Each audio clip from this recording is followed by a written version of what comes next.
ಸಿದ್ದರಾಮಯ್ಯ ರಾಜೀನಾಮೆ ಕೊಟ್ಟಿದ್ದು ಕಾಂಗ್ರೆಸ್ ಪಕ್ಷಕ್ಕೆ ಎಲ್ಲೋ ಒಂದು ರೀತಿಯಾಗಿ ಡ್ಯಾಮೇಜ್ ಆಗೋದ್ರಲ್ಲಿ ಯಾವುದೇ ಅನುಮಾನ ಇಲ್ಲ. ಅದರಲ್ಲೂ ಕೂಡ ಮುಂಬರುವಂತ ಚುನಾವಣೆಗಳಿಗೂ ಕೂಡ ಇದೆಲ್ಲವೂ ಕೂಡ ಎಫೆಕ್ಟ್ ಆಗಬಹುದು ಅನ್ನೋದು ಅವರ ಬೆಂಬಲಿಗರ ಒಂದು ವಾದ. ಹಾಗಾಗಿ ಈಗ ಡ್ಯಾಮೇಜ್ ಕಂಟ್ರೋಲ್ಗೆ ಈಗ ಪ್ಲಾನ್ ನಡೀತಾ ಇದೆ. ಹಿಂದುಳಿದ ವರ್ಗ ಪಕ್ಷದಿಂದ ದೂರವಾಗದಂತೆ ಈಗ ಸ್ಟ್ರಾಟಜಿಯನ್ನ ಇಲ್ಲಿ ಬಳಸಲಾಗ್ತಾ ಇದೆ. ಸಿದ್ದರಾಮಯ್ಯ ಪದತ್ಯಾಗದ ಬೆನ್ನಲ್ಲೇ ಒಬಿಸಿಗೆ ಬಂಪರ್ ಆಫರ್ ಸಿಕ್ಕಿದೆ. ಈಗ ಹಿಂದುಳಿದ ವರ್ಗಗಳ ಓಲೈಕೆ ಮಾಡಲಿಕ್ಕೆ ಮುಂದಾಗಿದೆ ಈಗ ಕಾಂಗ್ರೆಸ್ ಹೈಕಮಾಂಡ್. ಪರಿಷತ್ ಚುನಾವಣೆಯಲ್ಲಿ ಒಬಿಸಿಗೆ ಮಣೆ ಹಾಕಿರುವಂತದ್ದು ಹೈಕಮಾಂಡ್. ಈಗ 4 ಸ್ಥಾನಗಳನ್ನು ಹಿಂದುಳಿದ ವರ್ಗಕ್ಕೆ ನೀಡಿದೆ ಈಗ ಕಾಂಗ್ರೆಸ್ನ ವರಿಷ್ಠರು. ಸಿದ್ದು ರಾಜೀನಾಮೆಯಿಂದ ಪಕ್ಷಕ್ಕೆ ಡ್ಯಾಮೇಜ್ ಆಗಬಾರ್ದು, ವೋಟ್ ಬ್ಯಾಂಕ್ ಕೈ ತಪ್ಪಬಾರ್ದು ಅನ್ನುವಂಥ ಉದ್ದೇಶ. ಹಾಗಾಗಿ ಈಗ ವರಿಷ್ಠರಿಂದ ಇದೇ ವಿಚಾರವಾಗಿ ರಣತಂತ್ರ ಆಗ್ತಾ ಇದೆ. ಸಚಿವ ಸಂಪುಟದಲ್ಲೂ ಕೂಡ ಒಬಿಸಿಗೆ ಹೈಕಮಾಂಡ್ ಮಣೆ ಹಾಕ್ತಾ ಇದೆ. ಕೆಪಿಸಿಸಿ ಸ್ಥಾನ ಬಿಕೆ ಹರಿಪ್ರಸಾದ್ಗೆ ನೀಡಿರುವ ವರಿಷ್ಠರು. ಹಾಗಾಗಿ ಪರ್ಯಾಯ ನಾಯಕತ್ವಕ್ಕಾಗಿ ಹೈಕಮಾಂಡ್ ರಣತಂತ್ರವನ್ನು ರೂಪಿಸ್ತಾ ಇದೆ.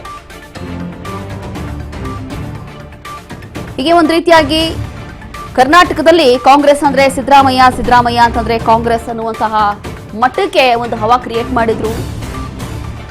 ಕಾರಣ ಏನು ಅಂತಂದ್ರೆ ಒಂದು ಒಳ್ಳೆಯ ಆಡಳಿತವನ್ನು ಕೊಟ್ಟಿದ್ದಾರೆ. ಈಗಲೂ ಕೂಡ ಜನ ಹೊಗಳ್ತಾರೆ. ಅದು ಯಾವುದೇ ಪಕ್ಷ ಇರಲಿ, ಪಕ್ಷ ಮ್ಯಾಟರ್ ಆಗೋದಿಲ್ಲ. ಕಾಂಗ್ರೆಸ್ ಇರಲಿ, ಬಿಜೆಪಿ ಇರಲಿ ಅಥವಾ ಜೆಡಿಎಸ್ ಇರಲಿ, ಎಲ್ಲರೂ ಕೂಡ ಹೊಗಳುವಂತ ಒಬ್ಬ ನಾಯಕರಾಗಿದ್ರು ಸಿದ್ದರಾಮಯ್ಯ.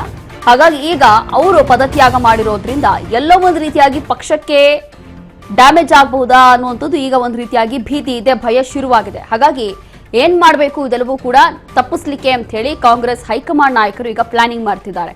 ಅದರಲ್ಲೂ ಕೂಡ ಮುಂಬರುವಂತ ದಿನಗಳಲ್ಲಿ ಚುನಾವಣೆಗಳ ಸಂದರ್ಭದಲ್ಲಿ ಎಲ್ಲೋ ಒಂದು ರೀತಿಯಾಗಿ ವೋಟ್ ಬ್ಯಾಂಕ್ ಅಥವಾ ಮತಗಳಲ್ಲಿ ಯಾವುದೇ ವ್ಯತ್ಯಾಸ ಆಗಬಾರ್ದು ಅಥವಾ ಬೇರೆ ಏನು ಸಮಸ್ಯೆ ಆಗಬಾರ್ದು ಅಂತ ಹೇಳಿ ಈಗಲಿಂದಲೇ ಒಂದು ಪ್ಲಾನಿಂಗ್ ನಡೀತಾ ಇದೆ. ಹಾಗಾಗಿ ಈ ರೀತಿಯಾಗಿ ಬೇರೆ ಬೇರೆ ರಣತಂತ್ರಗಳು ರೆಡಿ ಆಗ್ತಾ ಇದೆ. ಸಿದ್ದು ರಾಜೀನಾಮೆಯಿಂದ ಕಾಂಗ್ರೆಸ್ ಪಕ್ಷಕ್ಕೆ ಯಾವುದೇ ಡ್ಯಾಮೇಜ್ ಆಗಬಾರ್ದು ಅಂತ ಹೇಳಿ ಈ ಡ್ಯಾಮೇಜ್ ಅನ್ನ ಕಂಟ್ರೋಲ್ ಮಾಡಲಿಕ್ಕೆ ಈಗ ಕಾಂಗ್ರೆಸ್ ಹೈಕಮಾಂಡ್ ಮುಂದಾಗ್ತಾ ಇದೆ. ಅದರಲ್ಲೂ ಕೂಡ ಪರಿಷತ್ ಚುನಾವಣೆಯಲ್ಲಿ ಒಬಿಸಿಗೆ ಮಣೆ ಹಾಕಬೇಕು ಅಂತ ಹೇಳಿ ಹೈಕಮಾಂಡ್ ಈಗ ನಿರ್ಧಾರ ಮಾಡಿಕೊಂಡಿದೆ.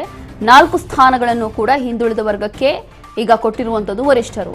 ಸಿದ್ದು ರಾಜೀನಾಮೆಯಿಂದ ಪಕ್ಷಕ್ಕೆ ಡ್ಯಾಮೇಜ್ ಆಗಬಾರ್ದು, ವೋಟ್ ಬ್ಯಾಂಕ್ ಅಲ್ಲೂ ಕೂಡ ಯಾವುದೇ ವ್ಯತ್ಯಾಸ ಆಗಬಾರ್ದು.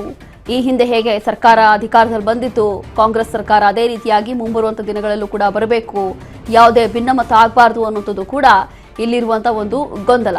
ಹಾಗಾಗಿ ಕಾಂಗ್ರೆಸ್ ಹೈಕಮಾಂಡ್ಗೆ ಒಂದು ರೀತಿಯಾಗಿ ಭೀತಿ ಅಥವಾ ಎಲ್ಲೋ ಒಂದು ರೀತಿಯಾಗಿ ಸ್ವಲ್ಪ ಆತಂಕ ಇದ್ದೇ ಇದೆ. ಹಾಗಾಗಿ ಮುಂದಿನ ದಿನಗಳಲ್ಲಿ ಇದೆಲ್ಲವೂ ಕೂಡ ತಪ್ಪಿಸ್ಬೇಕು ಅನ್ನೋದಾದ್ರೆ ಏನ್ ಮಾಡಬೇಕು ಅಂತ ಹೇಳಿ ಈಗ ಕಾಂಗ್ರೆಸ್ ಹೈಕಮಾಂಡ್ ಒಂದು ನಿರ್ಧಾರಕ್ಕೆ ಬರಲಿಕ್ಕೆ ಅಥವಾ ಆ ಒಂದು ಯೋಚನೆಯಲ್ಲಿ, ಆ ಒಂದು ಚಿಂತನೆಯಲ್ಲಿ ಇದೆ.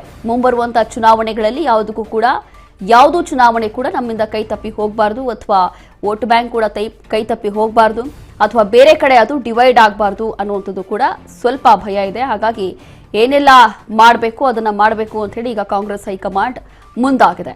ಹೀಗೆ ಸಿದ್ದರಾಮಯ್ಯ ಅವರು ಪದತ್ಯಾಗ ಮಾಡಿದ ನಂತರ ಅಥವಾ ರಾಜೀನಾಮೆ ಕೊಟ್ಟ ನಂತರ ರಾಜೀನಾಮೆ ಕೊಡ್ತಾರೆ ಅಂತ ಹೇಳಿ ಯಾವಾಗ ಸುದ್ದಿ ರಾಜ್ಯದಲ್ಲಿ ಹರಿದಾಡ್ತೋ ಅದೇ ಸಂದರ್ಭದಲ್ಲಿ ಬಹಳಷ್ಟು ವಿರೋಧ ಕೂಡ ವ್ಯಕ್ತ ಆಯಿತು. ಇದೆಲ್ಲವೂ ಕೂಡ ಗಮನಿಸಿದ್ದೀವಿ. ಅದರಲ್ಲೂ ಕೂಡ ದೊಡ್ಡ ಮಟ್ಟದಲ್ಲಿ ಪ್ರೊಟೆಸ್ಟ್ ಮಾಡ್ತೀವಿ ಅಥವಾ ದೊಡ್ಡ ಮಟ್ಟದಲ್ಲಿ ಪ್ರೊಟೆಸ್ಟ್ ಮಾಡಲಿಕ್ಕೂ ಕೂಡ ಅವರ ಅಭಿಮಾನಿಗಳು, ಅವರ ಬೆಂಬಲಿಗರು ಎಲ್ಲರೂ ಕೂಡ ಮುಂದಾಗಿದ್ರು. ಆ ಸಂದರ್ಭದಲ್ಲಿ ಯಾವಾಗ ಸಿಎಂ ಸಿದ್ದರಾಮಯ್ಯ ಅವರು, ಮಾಜಿ ಸಿಎಂ ಆಗಿರುವಂತಹ ಸಿದ್ದರಾಮಯ್ಯ ಅವರು ಯಾವಾಗ ರಾಜೀನಾಮೆ ಕೊಡ್ತಾ ಇದ್ದಾರೆ ಅನ್ನೋ ಮಾಹಿತಿ ರಾಜ್ಯದಲ್ಲಿ ಹರಿದಾಡ್ತೋ ಅದಾದ ನಂತರ ಎಲ್ಲರೂ ಕೂಡ ರೊಚ್ಚಿಗೆದ್ದಿದ್ರು. ಆ ಸಂದರ್ಭದಲ್ಲೇ ಎಲ್ಲೋ ಒಂದು ರೀತಿಯಾಗಿ ಕಾಂಗ್ರೆಸ್ ಹೈಕಮಾಂಡ್ಗೆ ಸ್ವಲ್ಪ ಭಯ, ಭೀತಿ ಅನ್ನೋಂಥದ್ದು ಬಂದಿತ್ತು. ಕಾರಣ ಏನು ಅಂತಂದ್ರೆ ಈಗಲೇ ಈ ರೀತಿಯಾಗಿ ಆಗ್ತಾ ಇದೆ ಅಂತಂದ್ರೆ ಸಿದ್ದರಾಮಯ್ಯ ಅವರು ಇಫ್ ಇನ್ ಕೇಸ್ ಏನೋ ರಾಜೀನಾಮೆ ಕೊಟ್ಟರು ಅಂತಂದ್ರೆ ಏನಾಗ್ಬೋದು ಅನ್ನೋಂಥದ್ದು ಆಗಲೇ ಚಿಂತನೆ ನಡೆಸ್ತಾ ಇತ್ತು ಹೈಕಮಾಂಡ್.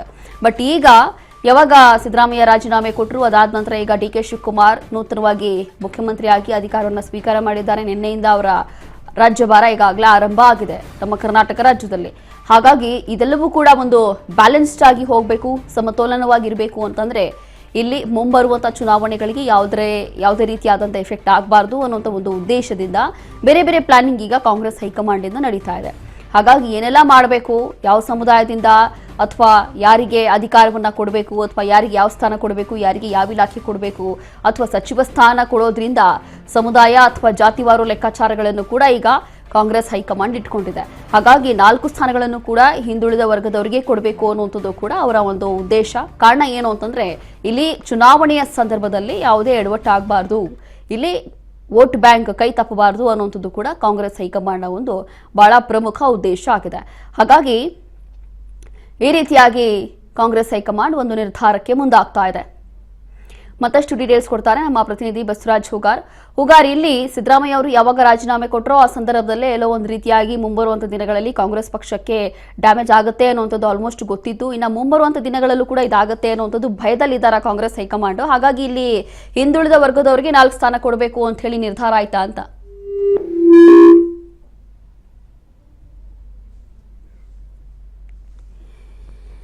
ಇದೀಗ ಸದ್ಯಕ್ಕೆ ಗೊತ್ತಾಗ್ತಾ ಇರುವಂತಹ ಮಾಹಿತಿ ಪ್ರಕಾರ ಈಗ ಕಾಂಗ್ರೆಸ್ ಹೈಕಮಾಂಡ್ ಒಂದು ನಿರ್ಧಾರಕ್ಕೆ ಬರಬೇಕಾಗುತ್ತೆ. ಹಾಗಾಗಿ ಹಿಂದುಳಿದ ವರ್ಗಗಳ ಓಲೈಕೆ ಮಾಡಲಿಕ್ಕೆ ಕಾಂಗ್ರೆಸ್ ಹೈಕಮಾಂಡ್ ನಿರ್ಧಾರ ಮಾಡಿಕೊಂಡಿದೆ. ಕಾರಣ ಏನು ಅಂತಂದ್ರೆ ಮುಂಬರುವಂತಹ ಚುನಾವಣೆಗಳನ್ನ ಬಹಳ ಗಂಭೀರವಾಗಿ ಪರಿಗಣಿಸಿದ್ದಾರೆ. ಅದರಲ್ಲೂ ಕೂಡ ಆ ಒಂದು ಉದ್ದೇಶದಿಂದ ಹೊಸಬರಿಗೂ ಕೂಡ ಅವಕಾಶ ಕೊಡಬೇಕು ಅನ್ನುವಂಥದ್ದು ಅವರ ಒಂದು ಉದ್ದೇಶ. ಎಲ್ಲವೂ ಕೂಡ ಈಗ ಮುಂಬರುವಂತಹ ಚುನಾವಣೆ ಮೇಲೆ ಟಾರ್ಗೆಟ್ ಇರುವಂಥದ್ದು. ಹಾಗಾಗಿ ಇಲ್ಲಿ ಯಾವುದೇ ಕಾರಣಕ್ಕೂ ಕೂಡ ಕೈ ತಪ್ಪಬಾರದು ಅಂತ ಹೇಳಿ ಕಾಂಗ್ರೆಸ್ ಹೈಕಮಾಂಡ್ ನಿರ್ಧಾರ ಮಾಡಿಕೊಂಡಿದೆ. ಹಾಗಾಗಿ ಈ ರೀತಿಯಾದಂತಹ ಒಂದು ನಿರ್ಧಾರ